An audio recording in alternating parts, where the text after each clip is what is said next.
Mas Joko kan pernah ditawarin Hollywood, terus kemudian dikesampingkan.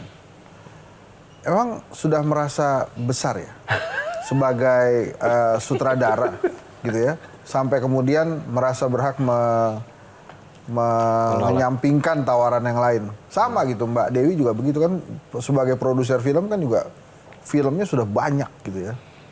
Apakah Anda berdua sudah merasa besar? Apakah boleh tuh di dalam dunia sinematografi ya, seorang sutradara dan seorang produser sudah merasa besar gitu, sehingga ini saya nggak mau film ini, saya maunya yang ini gitu. Di bidang manapun kita nggak boleh sombong ya. Iya. Saya pikir nggak cuma di film gitu, bahwa kita selalu belajar, harus rendah hati tetap gitu. Karena kalau udah masuk ke dunia produksi film, kita kecil kok, ya rasanya tuh kecil gitu. Kalau apalagi kita di-compare sama maksudnya filmmaker dari luar juga gitu. Tapi bahwa kita bangga dengan apa yang kita lakukan, itu harus. Dan kita harus serius. Kalau menurut saya, makin lama kita bekerja di perfilman, semakin banyak yang kita sadari bahwa kita tidak paham gitu. Jadi semakin lama saya dan Mbak Dewi bekerja di film, semakin sadar, kita belum tahu apa-apa ya gitu.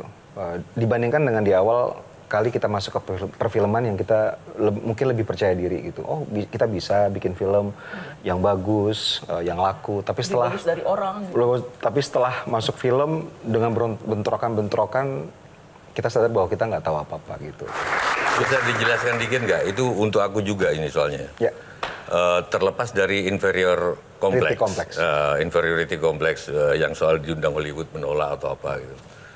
Tapi artinya kita harus pede kan? Betul, betul. Nah, yang aku tanyakan buat Joko sama Mbak Dewi, bedanya pede sama sombong itu apa ya? Oke. Itu tipis. Ya.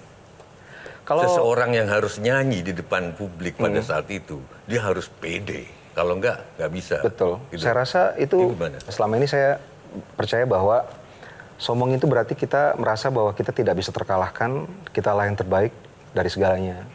Kalau PD, kita paham kekuatan kita dan kita tahu kelemahan kita sehingga kita tahu menyikapi kelemahan kita. Misalnya dalam sebuah proyek, saya tahu apa yang harus saya lakukan tapi juga menyiapkan hal-hal yang mungkin akan terjadi di luar dari kemampuan saya. Contoh konkretnya misalnya, ketika membuat sebuah film, saya sudah mempersiapkan skenario yang menurut saya sudah cukup untuk difilmkan, kru yang luar biasa, pemain luar biasa, tapi saya tidak akan terlalu yakin bahwa semua ini bisa terjadi tanpa saya harus mempersiapkan yang saya anggap kekurangan dari saya, misalnya. Saya punya kelemahan beberapa dan saya tahu itu kekurangan saya sehingga saya menyiapkan strategi dan planning kalau misalnya itu terjadi dan saya pelajari. Joko Anwar apa sih? Wah, banyak banget. Satu saja yang paling meresahkan. Saya sebenarnya orangnya introvert banget.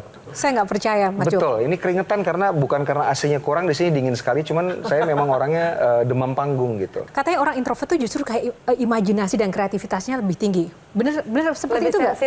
Lebih sensitif. Silakan, Mbak. Gimana jadi menilai Mas lebih Joko punya sense of art-nya yang lebih tinggi karena dia mengamati. Dia mengobservasi, kelihatan kok dari tadi, dari bahasa tubuhnya, dari tatapan wajahnya, matanya, gerak tubuhnya, menunjukkan dia memang sedang dalam posisi anxiety, lagi cemas dia. Walaupun berusaha ditutupi dengan semaksimal mungkin, ini udah keringetan ya di belakang ini. Betul. Bisa kelihatan dari di sini semuanya. Keringetan banget. Beneran nggak sih ini karena